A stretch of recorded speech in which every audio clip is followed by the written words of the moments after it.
आज के बाद तुम दोनों इस घर की चौखट भी नहीं देखोगी। बेटी, इतनी रात में हमें कहाँ जाना है? जहाँ जाना है जाओ, लेकिन मेरे घर में अब तुम्हारी कोई जगह नहीं है। बेटी, इतनी रात में हमें कहाँ जाना है? हमारे पास पैसे भी नहीं हैं।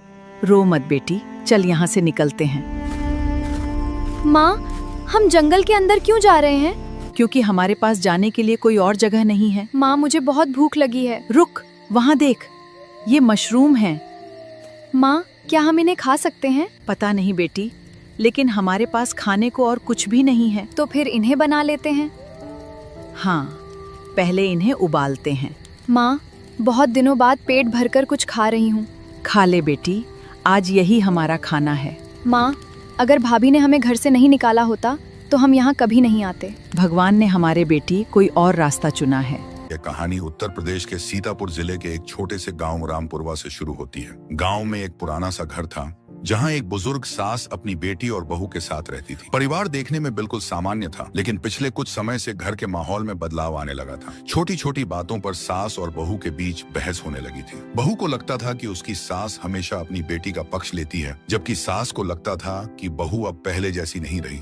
धीरे धीरे ये छोटी छोटी बातें रोज के झगड़ों में बदल गईं और घर में तनाव बढ़ता चला गया।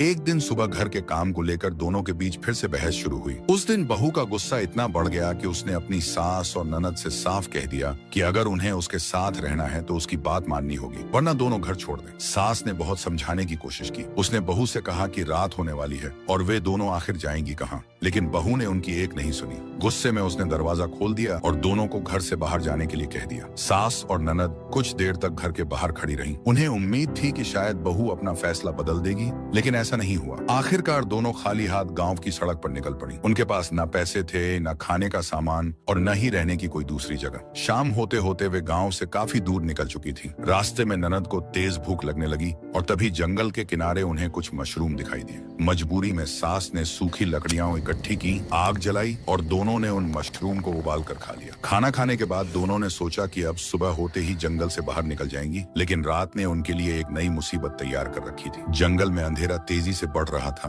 और दूर दूर तक कोई इंसानी बस्ती दिखाई नहीं दे रही थी। दोनों एक बड़े पेड़ के नीचे बैठकर रात बिताने की तैयारी करने लगी। उन्हें नहीं पता था कि अगली सुबह उन्हें जंगल में एक ऐसा सुराग मिलने वाला है जो उनकी पूरी जिंदगी बदल देगा। सूरज पूरी तरह डूब चुका था और जंगल में अंधेरा तेजी से बढ़ रहा था। सास और ननद पूरे दिन पैदल चलकर बुरी तरह थक चुकी थीं।